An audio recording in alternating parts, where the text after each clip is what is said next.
There's this character in Game of Thrones, the famous HBO series based on George R. R. Martin's books, called Arya Stark. And in the show, Arya learns from this guy called Jaqen H'ghar, initially called Jaqen H'ghar, how to become no one. And Jaqen H'ghar in the show is this character who's from this group of people called the Faceless Men.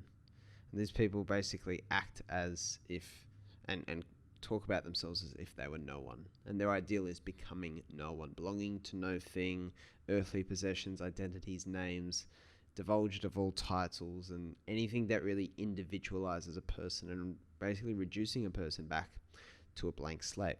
And so some of the themes we talked about recently on the podcast about, where we are in our body and how much we're in control of, and are we really calling the shots? Are we really the CEO, or are we really a slave to our feelings and our instincts and self-awareness? And so there's, for me, some joy to be found perhaps or not joy, but perhaps some utility to being a faceless man, to being no one. And I guess in the show, this is the whole Arya Stark character development, she's her family's been murdered and she wants revenge, and she's got a list of people she's going to kill, and she's just a young girl learning to fight, and she's in this whole dilemma of does she kind of forego her identity and deep dive into this well of becoming nothing and no one, and being not a slave to impulse or individual desire or direction? Or does she retain part of her identity? And without spoiling the show, it's a very interesting kind of prospect and kind of thought experiment. I guess that's something I've reflected on lately, is that there's so little information we can ever really deeply trust. But it's always interesting, it's always desirable to hear an idea and then just apply it and run it through a thought experiment in your mind. I guess if we're going to do that today, I think some of the advantages of being the faceless man would be of being no one, of looking at ourselves as no one, would be, I guess, I struggle to find the right word for this, but detachment. And I've talked about Anthony DeMello a lot. There's a lot of the ideas I think that are also I haven't read the book, but The Untethered Soul. It's this idea of not really needing anything or belonging or relying or being overly invested in any one thing, but certainly having a healthy exposure to many things in our lives, but not ever being detached, and not ever needing people, relationships, material objects. If I have a nicer car or a nicer apartment or a nicer home, it's a nice to have and not a must have, and it's that idea of detachment. So I think the whole I'm no one kind of idea really lends itself to that, and I think that's part of the advantage. I think the other advantage, when I've reflected on this before the show, recording this episode, is I think being able to see clearly one's role as well. And I guess the way I think about it is most people don't have the problem of thinking of themselves as no one. Which I know that's paradoxical. I think we see the side of people that normally talks themselves down, but most people have a need to justify their importance in the world, and also subconsciously kind of avoid being to blame for their problems as well. And I think that is the way of the ego within us, and the astro trying to protect us, right? And our idea of ourselves and our self-esteem is this idea of trying to protect the image we have of ourselves, because we have an image. And I guess this idea of being a faceless man or being no one from Game of Thrones is the reverse of that. And so I think when I say I don't think most people's problem is thinking too little of themselves in terms of their importance in the world or their importance in their part of the world, maybe, or especially in the West, I think, then maybe more of this very, very Buddhist Zen-like kind of stance is something we need to lean more into, given it's the thing we tend to lack. But at the same time, paradoxically, I think people are very low self-esteem in some areas, but they'll normally find one area, and this is something that's very popular in the writings of Robert Greene, for example. People will find one area that they have to be kind of sufficient and see themselves as being intelligent in. It's very rare for people to not have that.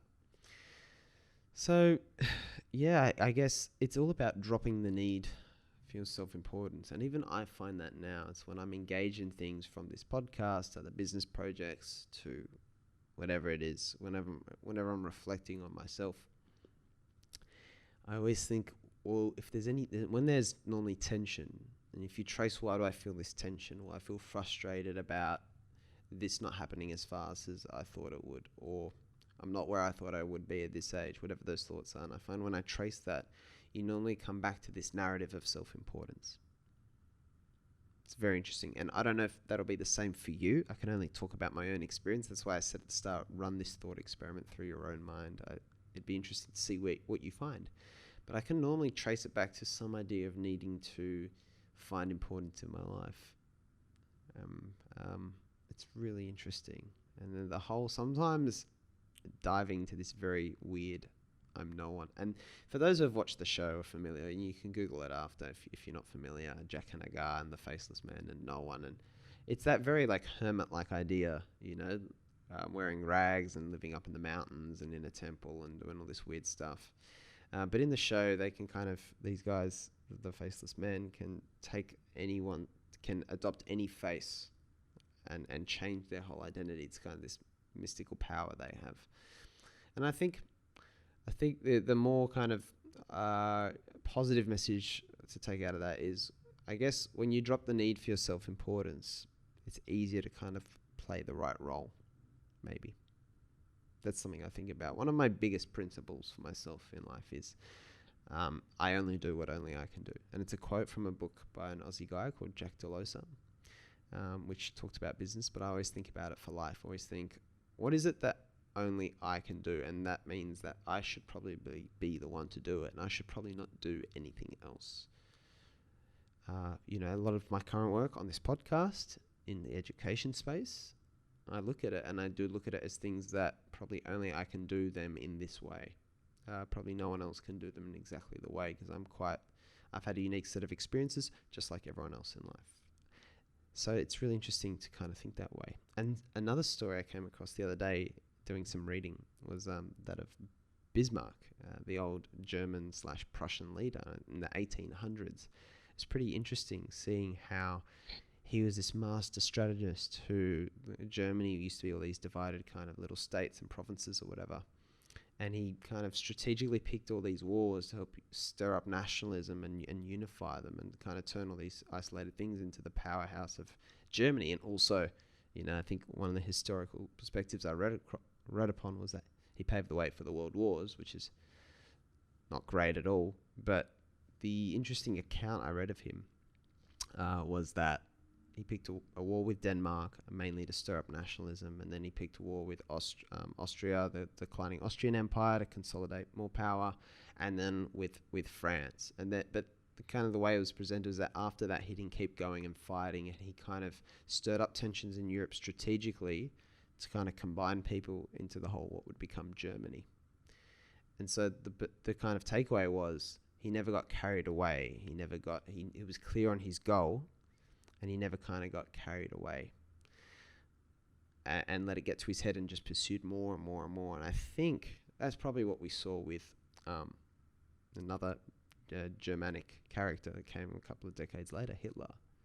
Is if you look at World War II, how, him stretching Germany very thin by trying to take over the Eastern Europe and Russia, where a lot of their most costly kind of losses in battle came, or most taxing battles came rather, and that being stretched too thin and wanting too much too soon.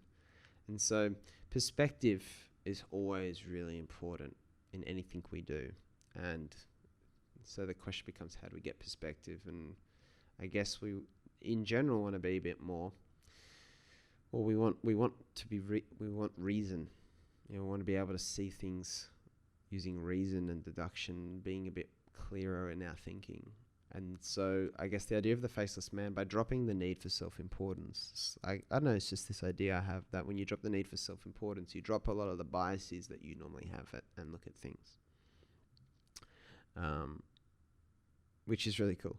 It has lots of examples. I think to talk about real estate again, just because it's an industry I've had a lot of exposure to, There's a lot of real estate agents, people who work for businesses who then go out and start their own business. But because I've run one of them, I understand that there's a lot of overhead. It's very taxing. It's more work. You have a lot of red tape and compliance to do. And so the way I look at that business model is most people will probably go start their own business, probably don't make that much more money potentially than when they just worked for someone. And a lot of them would be better off actually. And a lot of people I know sell those businesses and go back to working for someone because they get paid commission with no overheads. And it's really funny how there's this glory of owning your own business.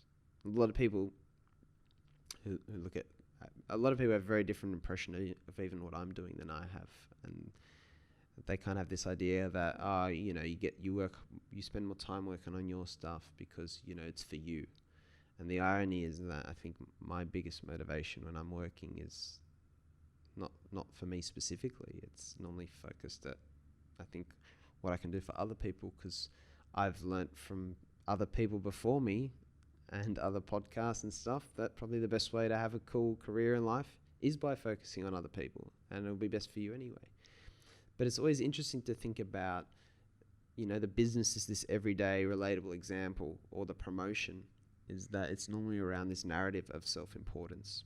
Not necessarily about money, but certainly a narrative of self-importance. A lot of people, want to go start their own business so they can do something for themselves, which I always find really interesting. And it's certainly an interesting motivation. It's certainly what is a good reason to do anything. Is it just to serve you, or who else does it kind of serve? So yeah, I guess we don't have to all go be hermits.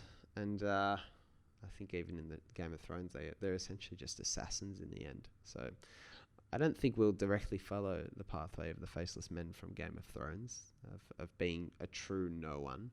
But I think that lens of thinking can be useful from time to time. So it's interesting. So you could take that as your reflection for the day.